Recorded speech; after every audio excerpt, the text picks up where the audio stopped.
Hi, welcome to Franklin's Garage to Stage podcast. My name is Rob Wardrums Franklin, and my co-host is Dana Thunderbase Franklin. How you doing, brother? Good. How you doing, man? I'm doing real good. Cool. Well, today's episode is basically an excerpt from a podcast we did with a Canadian host. The name of the podcast is called Onstage Music. It's only video through YouTube, so we thought we'd put this interview that he did of us on our episode so that all the people that hear us through podcast sites could hear the interview as well. It went pretty well, huh, Dana? The guy was pretty cool. Yeah, it was really good. The guy was really informative. He's talked to a lot of cool musicians and stuff, and yeah, it's good. It's kind of weird us actually being interviewed instead of us talking to people. It kind of put us on the opposite side of the coin there. And, yeah, it was pretty cool. It's like I almost felt like a star or something. It's like, damn, somebody's interviewing me. I know. So, listeners, we've got some exciting guests lined up, so please stay tuned for future episodes. But we really appreciate all the new listeners and a couple new countries, a bunch of new cities, so we really, really appreciate it. Dana, with that said, what else you got to say? Well, it's like, going back to what you just said, it's like, just want to, thank everybody that's tuned in.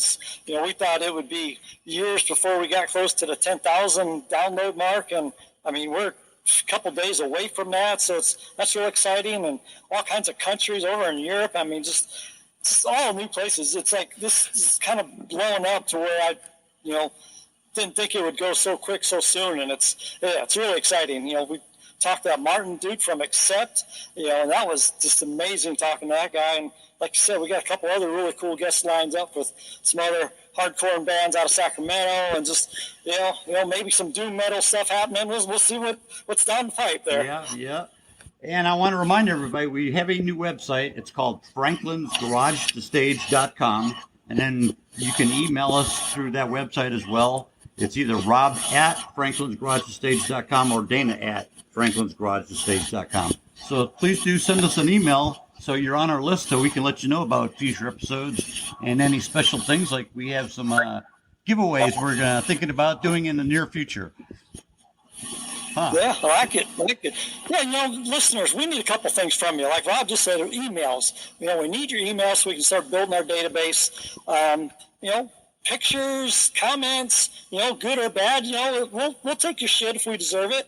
Throw stuff at us, and and then for you people that have the availability out there, we need some money. I mean, it's yes, we need a little bit of kickback.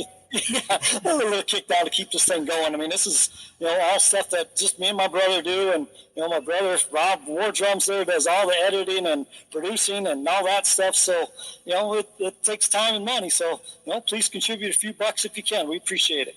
That's all I got to say today. All right. Well, stay tuned because the excerpt from the interview we did is next. Talk to everybody later. Bye. Thank you. Later. Oops. I forgot the thing here. Welcome to another podcast, the Onstage podcast. And introduce you to Rob and Dana Franklin, two brothers who are musicians. They've been musicians for 30 plus years, recording artists in genres hard rock, metal, and blues. They toured with two very successful bands, and they love speaking about their experience in creating bands, performing and recording. They've taught music theory, beginning, advanced drums, and beginning guitar. And they love everything music. Thank you for joining us, Rob and Dana. How are you? Very good. Thank you for having us. We appreciate it. You're very welcome. Can you tell us what inspired you to get into music and podcasting and everything else? Go back to the beginning. Okay. Well, the beginning is basically I was one of those kids that my very first experience with a live band was at my aunt's wedding. and I saw the first time a drummer play live. And from that moment on, I was mesmerized. I was hooked. So after that, just basically went home, started hitting on pots and pans with spoons and ladles, and just progressed from there. So, went from that to from getting into a band program at high school, initially marching band, a symphonic band, and after that, starting my own bands and getting into rock music, and so that's the beginning of the musical journey. But the podcast journey, I'll let my brother explain here. Well, the podcast we recently started, I mean, it's only been about 4 months now. This is something that actually Rob kind of came up with an idea. He's like, what about doing a podcast about all the music and everything that we've experienced and, all the trials and tribulations of starting a band to getting on stage and all that. And, why don't we share all of this information to other people that are just starting bands or trying to figure out how to go through all the process of, getting the band going, getting band members and getting on stage. And then of course, all the stuff of dealing with, the managers of clubs to try to play and the legalities of all that, all that fun stuff. So that's where the podcast kind of came in and, musically I started, mostly because of watching my brother here. He's a few years older than me, so I'd watch him in the basement banging on the drums, and I'm like, oh, this is cool. I love music. I want to be in a band with him someday. So, I started a little bit later in life, about 17, 18. I picked up the guitar and, messed around with it a little bit, and was decent but not great. And I knew I wasn't going to be good enough to play in a band as far as with guitar.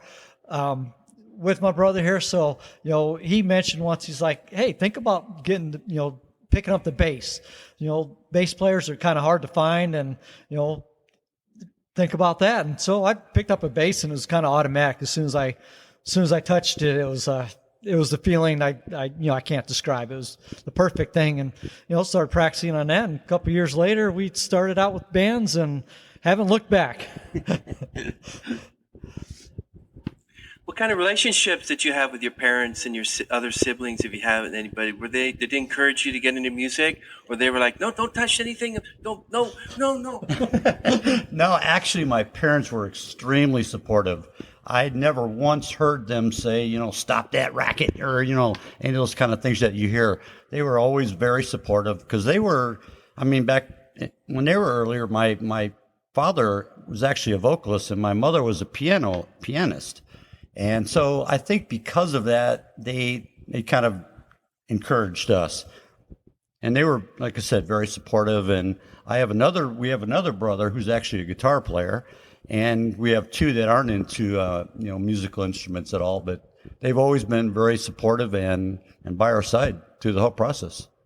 Yeah, and our parents, every show that we played, even with the crazy heavy metal and the hard rock that we were doing, they came to every show that they possibly could, mostly in the back, so it wouldn't hurt their ears, but but they were always there and definitely supported everything we did. Very true, very true.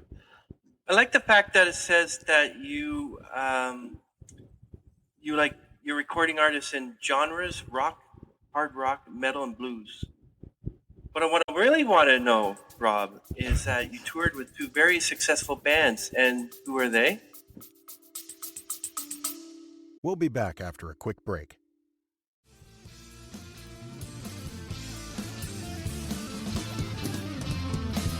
Don't trade your love for pastures that might seem to be more green. Or you just might find that your bridge has been burned down clean. So when that field begins to die, ain't no one gonna lend a hand. Don't even bother trying to cry. That promise finally come to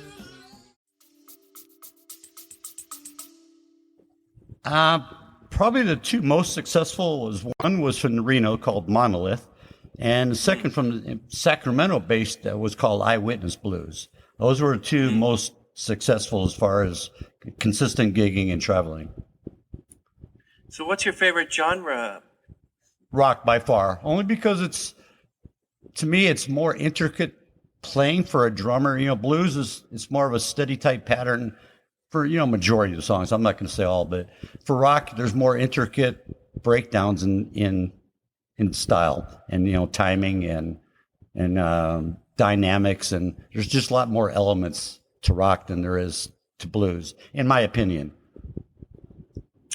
Hey, Dana, is there any music or songs or that Rob plays that you say, can you turn that off, please? I don't like it. No, there isn't, because we pretty much agree as far as musically what kind of stuff we like and what we don't like. We're pretty much on the same wavelength with that. I'm not a big fan of country and hip hop and stuff like that. So, I don't have to worry about that because he doesn't listen to that either.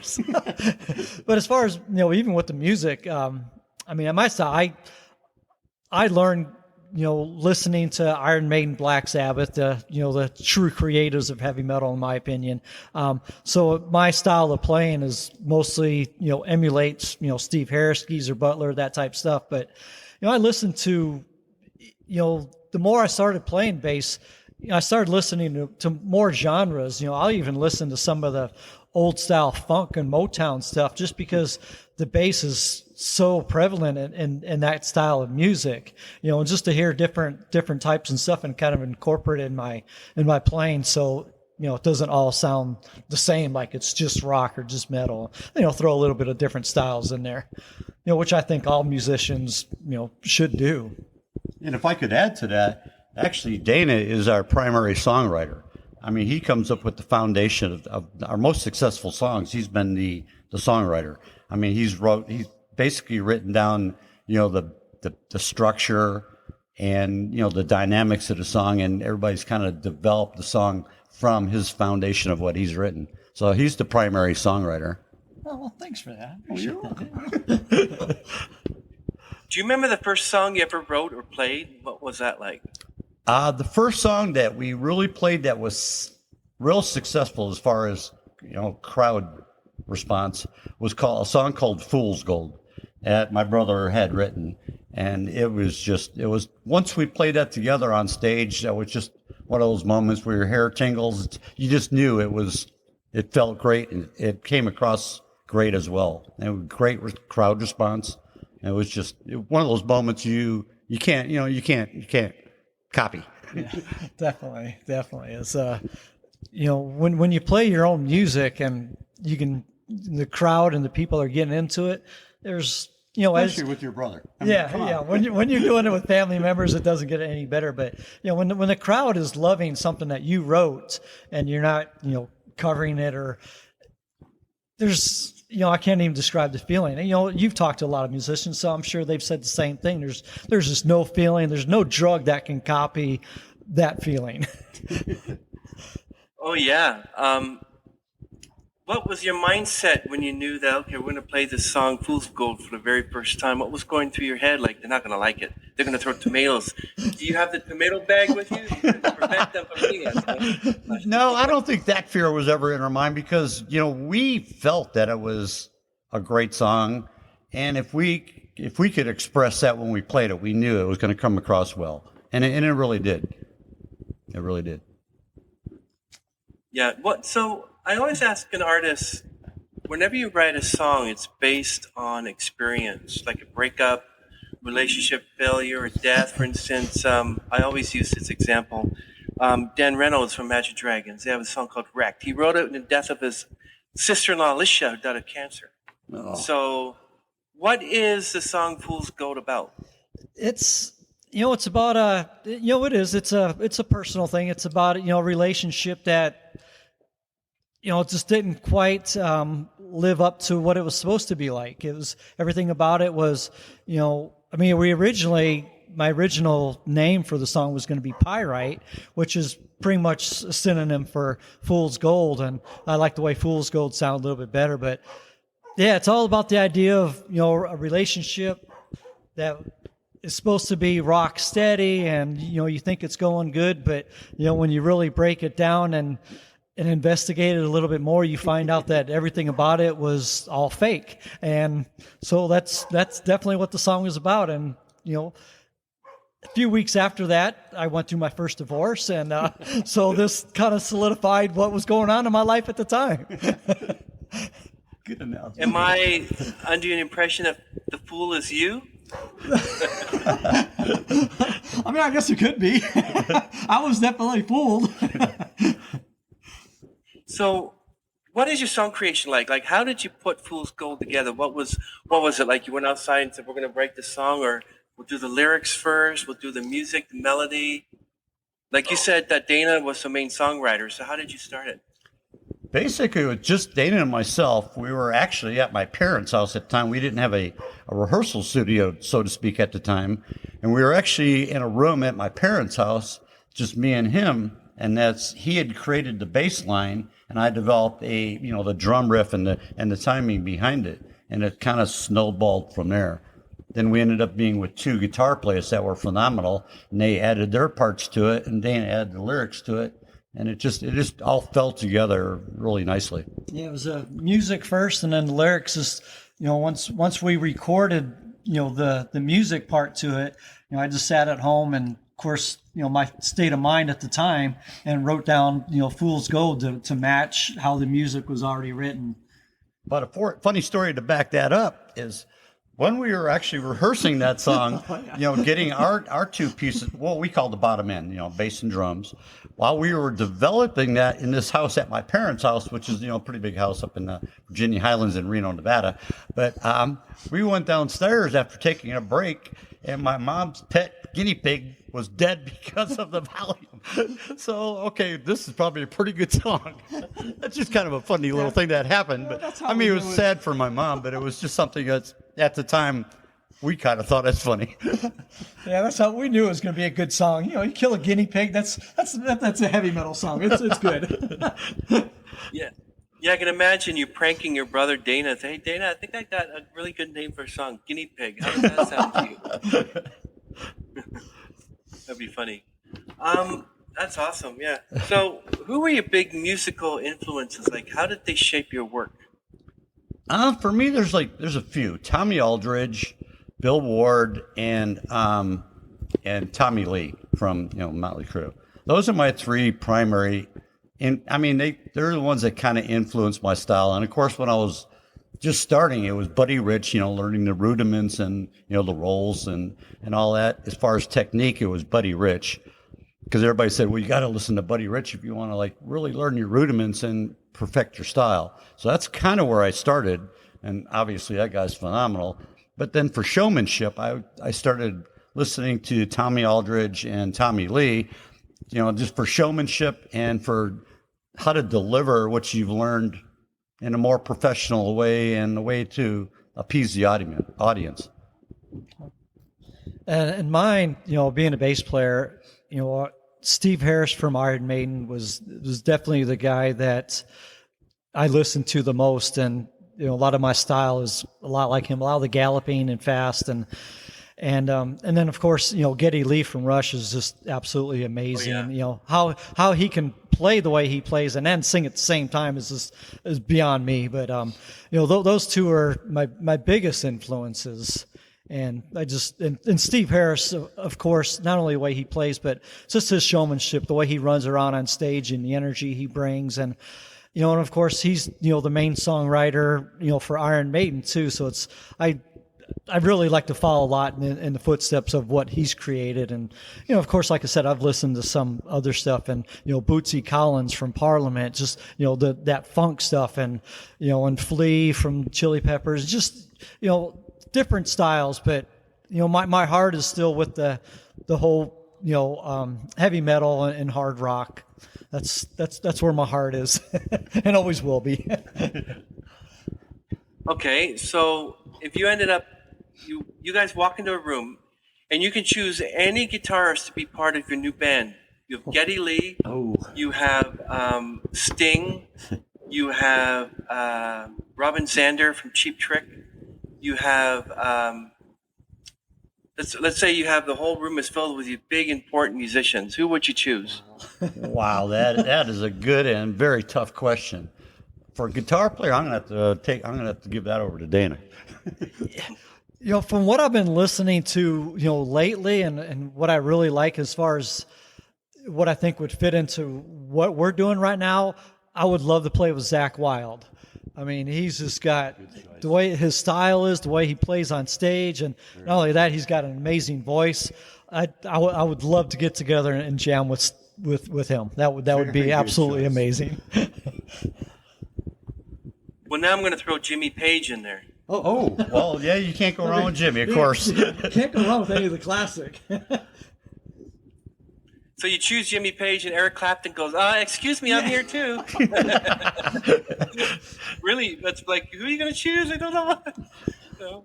Well, someday in heaven, hopefully we'll get a chance to jam with them all, when it happens. Yeah, I mean, if Paul McCartney knocked on my door, which is really weird. Oh, yeah, I wouldn't send him away. Hello, I'm Paul McCartney. I heard that you want to play with me. I do, Paul. But I'm in a podcast right now. Just joking. Do you have a favorite instrument you love to play besides the guitar, of course, and why? Besides guitar. I mean, I'd love to learn how to play drums, but I already got a good drummer in the band, and I guess if I really had the option, I would even though I don't see it in metal and rock as that much as keyboards. I mean, there are some cool stuff that you can do with the keyboards, like the guy from Dream Theater, I can't think of his name, but the way he does it in their music is absolutely phenomenal. Band called Pretty Maids, a hard rock band, I think they're from Sweden. They use the keyboards really nice, but I would like to experiment a little bit with keyboards if I had the chance, definitely. Or did you mean specific type of instrument? Yeah, like if you could just, I want to learn another instrument. Oh, okay. Yeah, for me, it would be, I do play guitar, but I want to be able to play better. I've been playing for quite a while, and unfortunately, while I was going through all the bands that I've been in the past, I didn't really take the opportunity to learn from some phenomenal guitar players, and I wish that I had taken more time to, pick their brain and learn more, but guitar for me, I mean, I want to get better at it. I mean, I can do some chords, but I'm not a guitar player. What do you think of Edgar Winter? I love his stuff. Yeah, I mean, it's been a long time since I've listened to it, but yeah, he's got some phenomenal stuff. That's awesome. When you perform, do you guys have an opener and a closer song? And is it always the same? No, our mindset is always open and close strong. Of course, you want the whole show to be strong, but we always try to pick our strongest songs for opening, and typically our strongest, if we're doing cover songs, our strongest original to close. So it all depends on the type of show that we're doing, but I would say, yeah, that's our mindset. Yeah, definitely. I'm a big fan of always closing with what you feel is your best original song. If you're a cover band, if you're doing just all originals, then you should still end with your best original. Yeah, you want people to walk away thinking about that song, because that's a lasting impression. Usually, is the last thing they hear. Yeah, that's amazing. How do you connect with your fans when you're performing? Like, do you do it mostly on online social networks, or just like someone walks up to you and said, "Mr. Franklin," unless if they don't know your name. Yes, that was a great song. How do you do it? Well, it's a little bit different nowadays, because now it's all about social media. So we've really had to adapt as far as that. But yeah, I love participating when we do shows. Typically they're the shows anywhere from 500 to 1,000, but smaller shows where you can get out and actually meet people. That's the way to really connect. Yeah, I agree. That's smaller places I think are more personal. You're seeing everybody, almost everybody in the crowd, and like I said, when you take a little bit of a break, if you're doing a couple of sets, you can actually get out and talk to the people out there. You find out, it's like, hey, how'd you come out? How'd you hear about us? And just get the stories from everybody, and you really connect with the crowd and the audience. That's true. Can you share the story behind one of your favorite songs you've written or performed? Good story or bad story? Yeah, whichever one you want to choose. And you don't have to use Fool's Gold. You can use another song. Something that's memorable, whether bad or good. We just want you to open up a little bit more. Okay. Well, we were doing one of our very first real big shows but we had a new singer. He'd only been with us less than a month. I mean, the guy was phenomenal, but we were playing this song. It was actually another band song. It was called Swords and Tequila by Riot. But halfway through our set, we used it as like a song to introduce ourselves and to kind of, how do you describe it? We did halfway through the song. There's kind of a part where we stopped playing except for the guitar, and the guitar was doing the rhythm in the background, and I would come down off my drum riser, come and slap hands with people in the front of the crowd and all that kind of stuff. And while I was doing that, I had accidentally kicked the lyrics off the stage because our singer was like reading off the lyrics because he wasn't familiar with all the songs yet. And I had kicked his lyrics off the stage and got back up on my drum riser. And he's looking at me like, what the hell did you do? It's like, so that was kind of a moment where, I mean, it ended up coming across fine, but it was just one of those moments like, it was an oh shit kind of moment. Excuse my language. Yeah. Wow. That's amazing. If someone walked up to you and said, how would you describe your music style to someone who hasn't heard it before? Ooh, good question. That's, there's so many, we just talked about this a couple days ago on one of our podcasts. There's so many different titles and subtitles of even rock and metal now that if you say, just regular rock music, I mean, that could mean 30 different genres, different things now, because you got death metal, you got screamo metal, and you've got new metal, and there's just so many classic different rock genres out there. So I think the best way to describe the type of music that we play would be just to name a couple of bands like Black Sabbath, maybe Scorpions, something that's in the classic rock, maybe hard rock genre, Judas Priest, something like that that'll give them a good idea of the type of music we're playing. Because you just say metal now, and that could mean so many different things. Exactly. Okay, let me test you. Okay. Van Halen, metal or not? Van Halen, I would say no. I'd put that more on a hard rock. But Okay, I agree with that. I mean, that's just Quiet Riot. Quiet Riot. That's kind of a funny one because commercial rock. Yeah. I mean, we actually opened up for Quiet Riot once back in the day, and that was a great show, and it was amazing to meet all those guys, and I got to say the late Kevin Dubrow was a character. He was interesting. he was a character without a doubt. But it was really nice to meet those guys, and but yeah, I think they're kind of on the edge of maybe being metal, but not quite. I mean, throw some other names out there. Metallica. Definitely metal. Yeah. And they've gotten a little bit more commercial than I would like to say. I love their first 3 or 4 albums, and lately they've gotten more commercialized, but their newer stuff seems like they're trying to get back to where they were. I mean, I'm a huge fan of Cliff Burton, their original bass player, so I love the old stuff. Tool, I would consider more progressive kind of metal, actually. Great bass player. Interesting. So I asked a musician once, I said, what's the difference between death metal and heavy metal? Like, what is the difference? What's considered death metal to you? To me, it's all about lyrics when you start getting into subgenres. I mean, it's kind of what they're trying to portray in their lyrics. To me, that's the huge difference between at least those two that you mentioned. Yeah, and when you get the vocalist that's doing more of the that's what I would call death metal. If they're doing what are they saying? Exactly. I actually last summer I had the chance to see a band called Avatar, which I think they're out there as like maybe a death metal. I'm not sure what genre they would be labeled under, but I didn't know how I would react to it and how I'd like it, because my son actually invited me to go see that show, and they were actually amazing.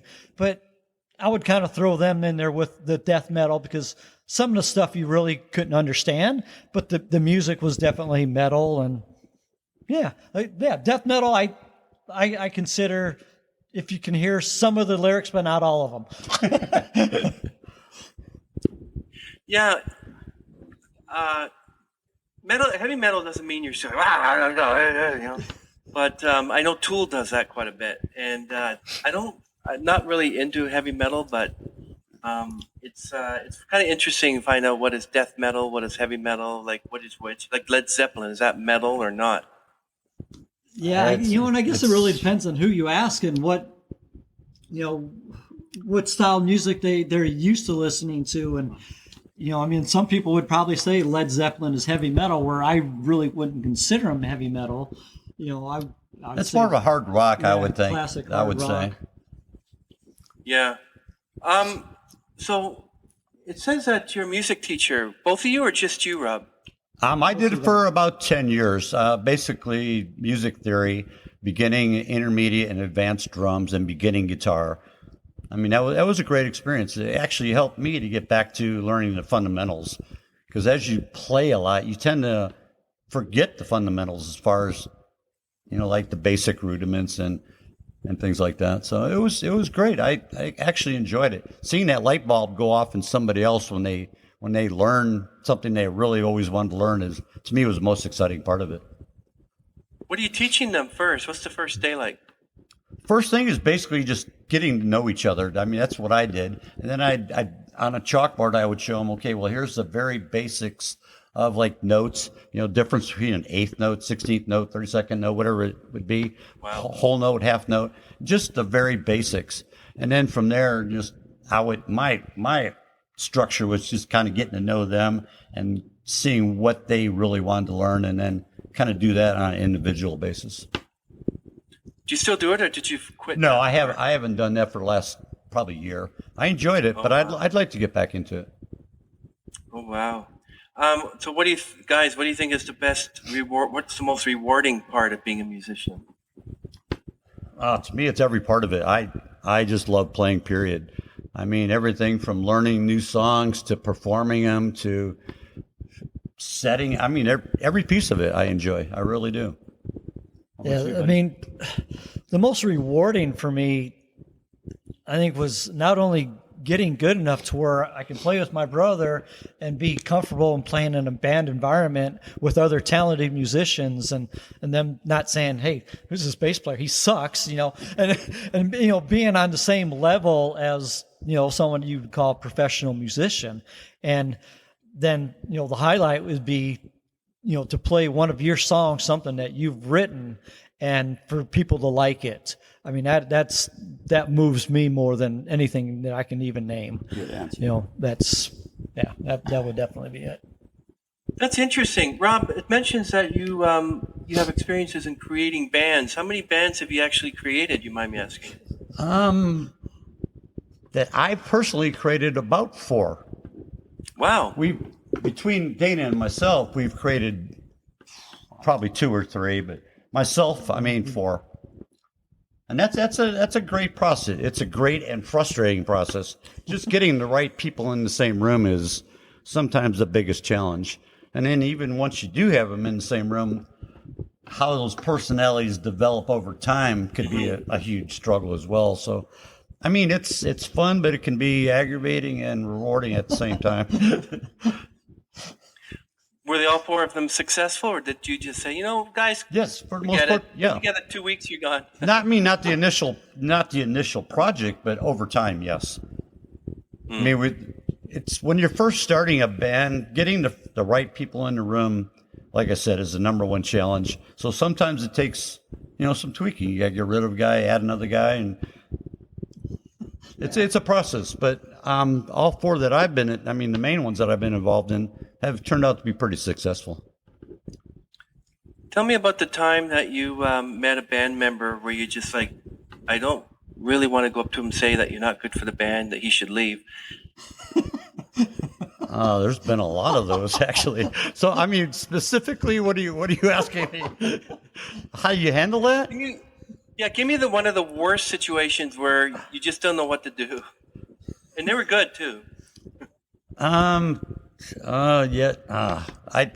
hate to even mention those because it might indicate who they are, but it's always a very, very painful thing to do. I mean, especially if they're talented, but if you're not getting along personality wise, you're not going to be able to like go out and play shows every weekend with this person if you just can't get along with them. So it's a very difficult scenario actually, but we've had to do that on a number of occasions, but in the long run, it's best for everybody in the band. So, I mean, you've got to do it. We made one mistake, and that one, we had a really good, successful band, and we brought on a new singer because our old singer had to quit for some reason, and the new singer suggested we get rid of another member of the band because we were looking for more of a look instead of the way we were playing. We were basing on looks, and one guy just looked a little bit different than the rest of us, and so we parted ways with him, and that was a big mistake because he was a very talented guy, and to this day I hated the fact that we did that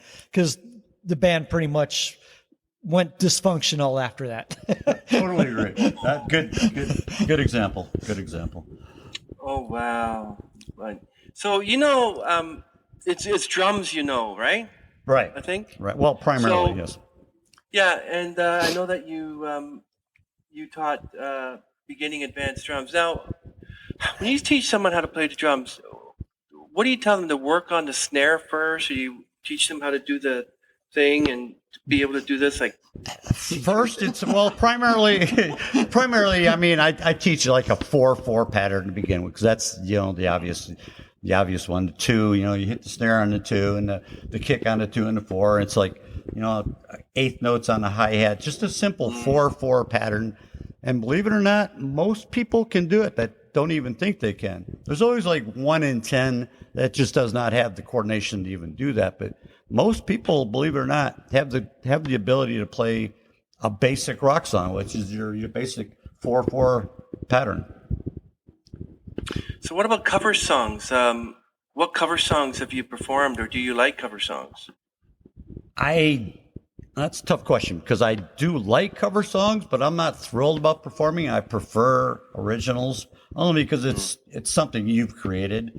But we're currently playing cover songs, some cover songs, and we really enjoy them, like War Pigs by Black Sabbath because that's a classic and everybody knows it and loves it, and it's got some good changes. I mean, it's not a typical pattern for most songs. It's got some different cool changes to it.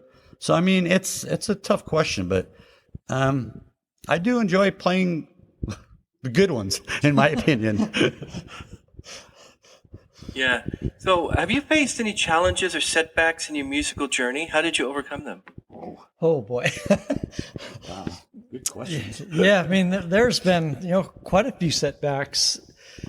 And, I think the majority of them, and it's not even because of the musicians, it's, a lot of it's just the personal stuff that gets in the way, whether it's somebody got married or somebody got divorced or, somebody had to move for a job.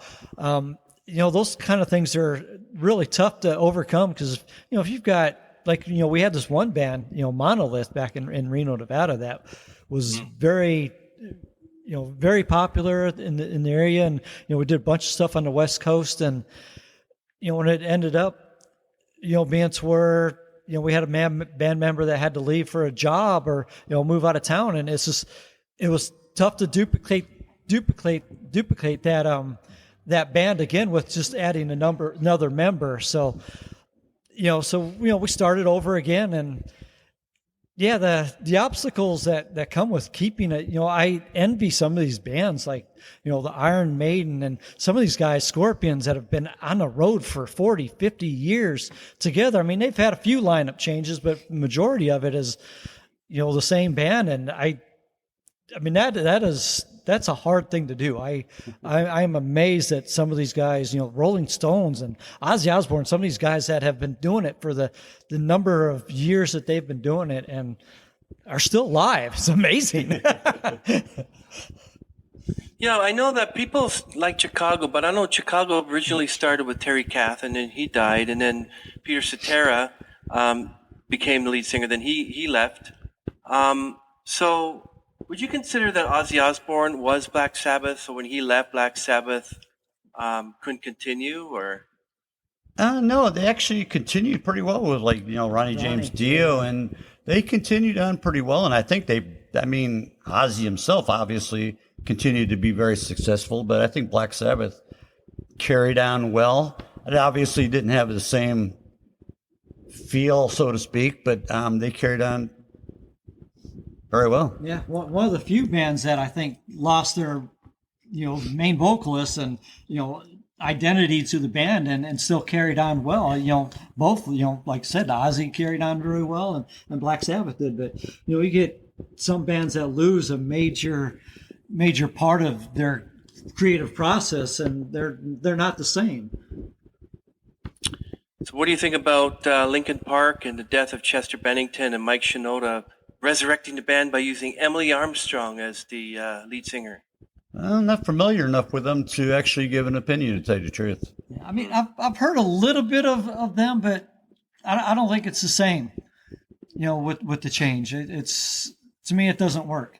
It's kind of like, Van Halen. I loved early Van Halen with David Lee Roth, and I loved Sammy Hagar, but together it just, for me, it didn't work. Wow. How do you stay motivated and inspired when creating new music? Just working. Working on it. You know if it's going to, really initially, if it's going to work or not. If you've got for us, we're like the bottom end, the bass and the drums. If that part's solid and it's got a good foundation, the rest of it is going to come together. And if it doesn't, you just move on. There's a lot of times where you have to scrap things that you think are going to be good, but this just doesn't gel in the end. Yeah. Wow. So, what do you think of AI music? Would you ever loan your voice to record a song, or not my voice? They don't want to hear my voice. Would you ever use AI? Well, once again, that's an area I'm not familiar enough with, but I don't like the idea of AI being involved in music.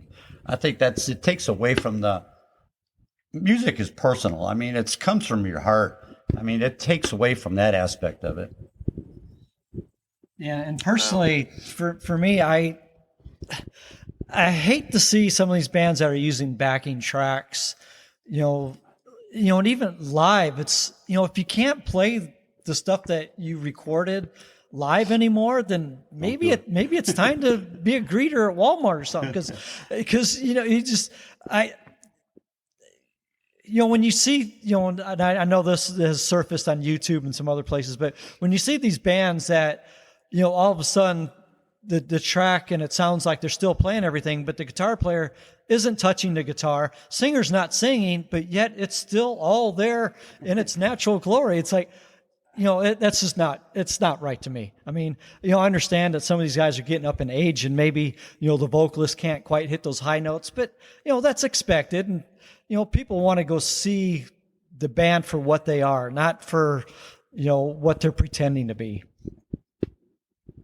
Rob, Dana, does technology play anything in your music creation and performance process? I'm sorry, can you repeat that? Yeah. So what role does technology play in your music creation or performance process? Not a whole lot. We don't use a lot of synth sounds or anything like that. But as far as technology, I think that's more based around recording practices and recording period. But I use a trigger for my kick drum, but that's the only really part of that we really use. Some technology is good, like Rob touched on a little while ago. It's, back when we first started playing, we were recording everything on a little boom box, in our storage unit. And so, now that we've gotten better, 8, 16 track, 32 track recorders that, you can put in your practice spot and, actually make your sound, your recording sound better, and you can hear your mistakes or your progressions and what you want to do better. I like that technology. And, I do got, a pedal board that has quite a bit of technology in it, with as far as being able to use different sounds and different pedals, and creating different sounds for different amps, whether it's tube or solid state. So I like some of that. I like some of that stuff. But yeah, I would figure that the drums doesn't use a whole lot of technology. Yeah. Do you have any rituals or habits before performing or recording? I have one. I always do a shot of Patron and a beer. That's my pre-gig ritual. But other than that, really no rituals other than, just getting together with everybody and say, hey, let's have a good show and move on. Yeah, I think something that just lets you relax just a little bit. Not a big fan of those guys that want to drink a lot and hit the stage and they're halfway drunk and don't remember what they're doing. We ran into problems like that too. We've had that problem, yeah. But if you want to hit the pipe and get a little quick hit in, and something just to ease you a little bit, then I'm okay with that. Do you how do you feel that your music has evolved over time?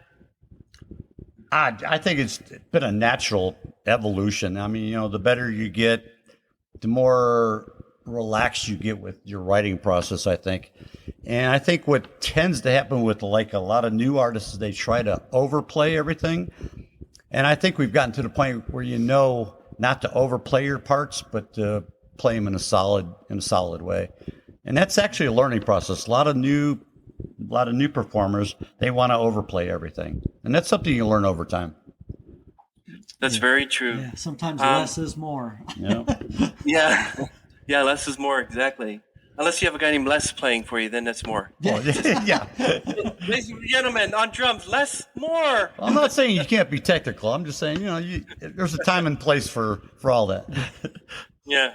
Can you share a moment when music profoundly impacted your life? For me, it was when I was a kid and went to my aunt's wedding and saw my first live band. Like I said earlier, that was the moment I was hooked. And I'll be playing drums until I can physically no longer do it because of that first encounter with a live band.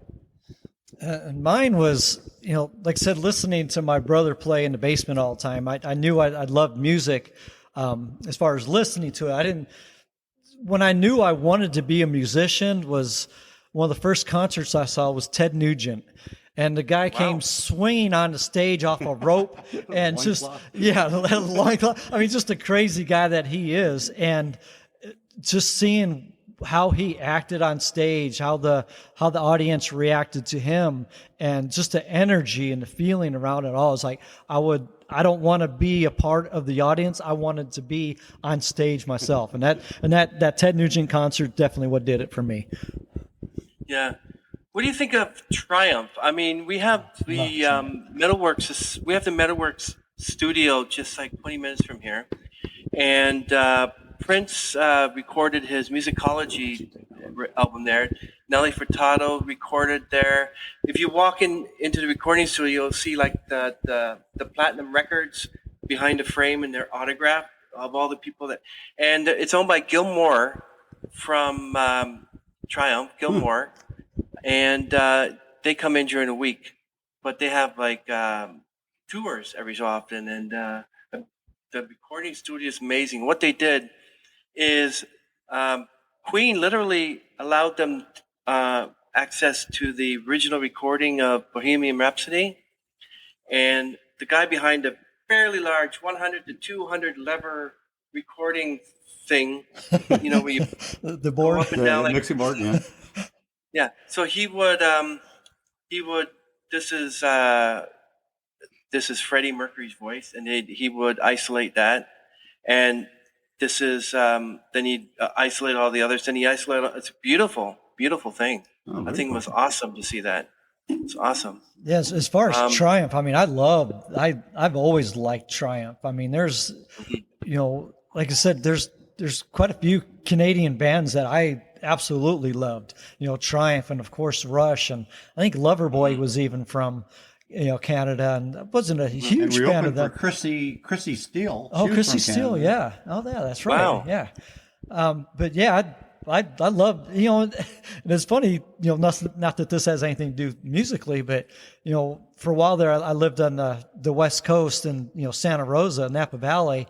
And for Thanksgiving, me and my family would go up to British Columbia for Thanksgiving because, it's not a holiday for them up there. And we always, to get away from America and all the traditions, we'd go up to British Columbia and Vancouver. And I absolutely love Canada. I mean, I'm a huge fan of Canada, with the exception of, and I don't know if I should probably be saying this, but we went to the East Coast once and into Montreal, and wasn't a huge fit. That's a different Canada. That's a different Canada. That's the French Canadians. Yeah. I mean, this is I love British Columbia. Absolutely loved it up there.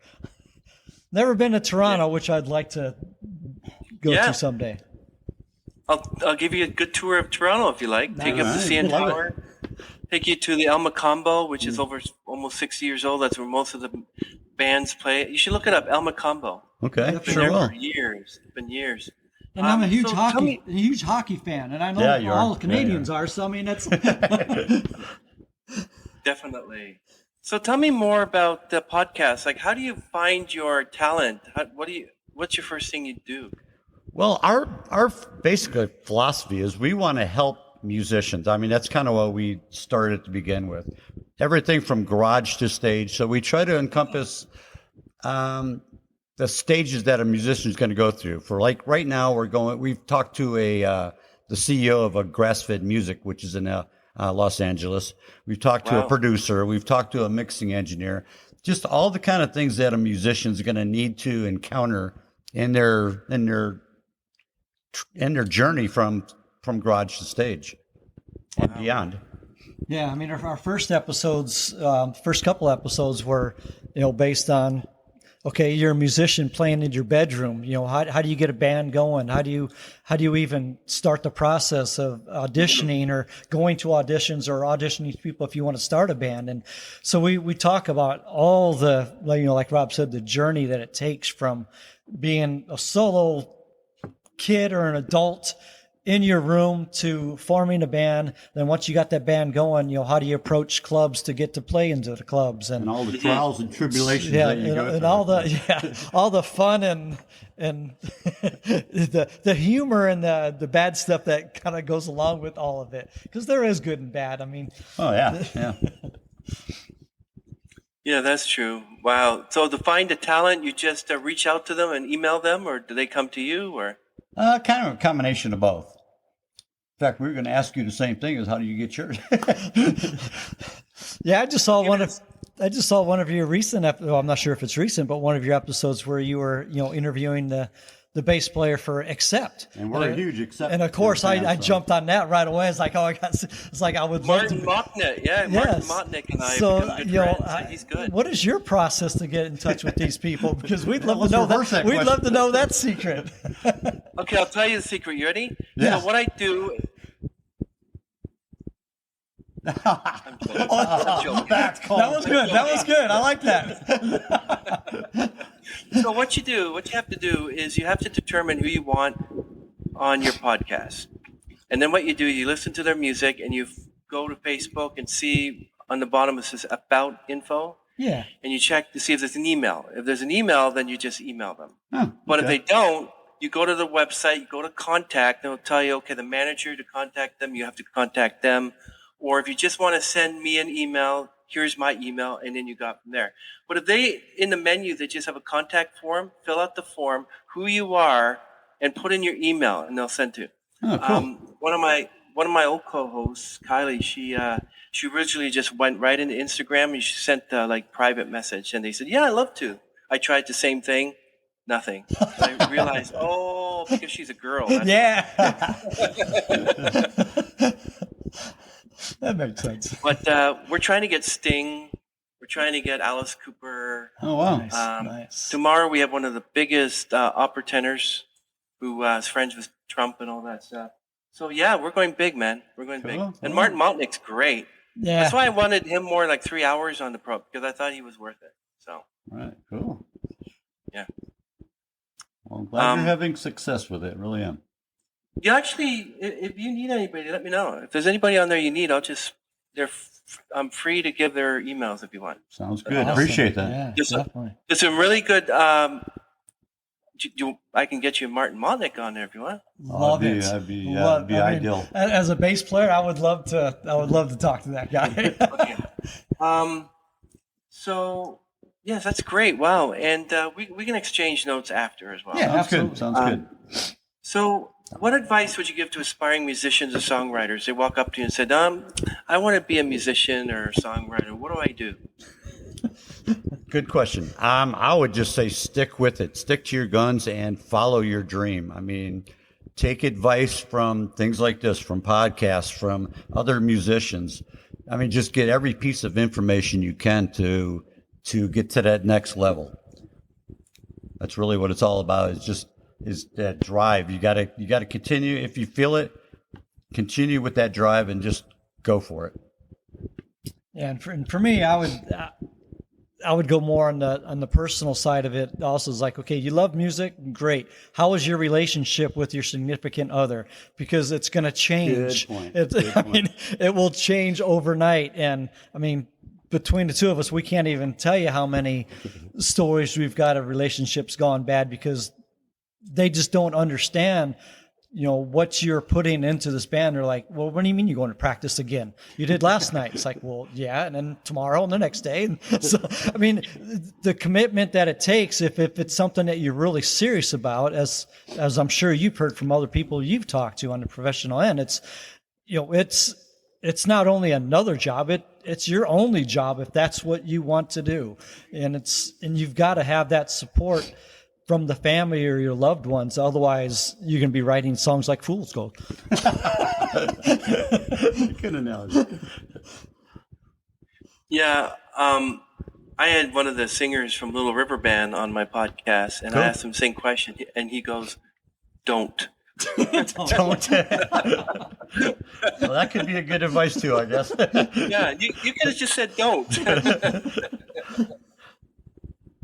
Well, I really appreciate this, guys. Being Hey, on the we podcast. appreciate it. Really wonderful guest. I really look forward to getting this on the platform because this is amazing. I really appreciate how open you were. And everyone, things will be linked down below. Rob Franklin, his brother Dana, and probably a little bit of music from Monolith, probably, and all the things you need to know.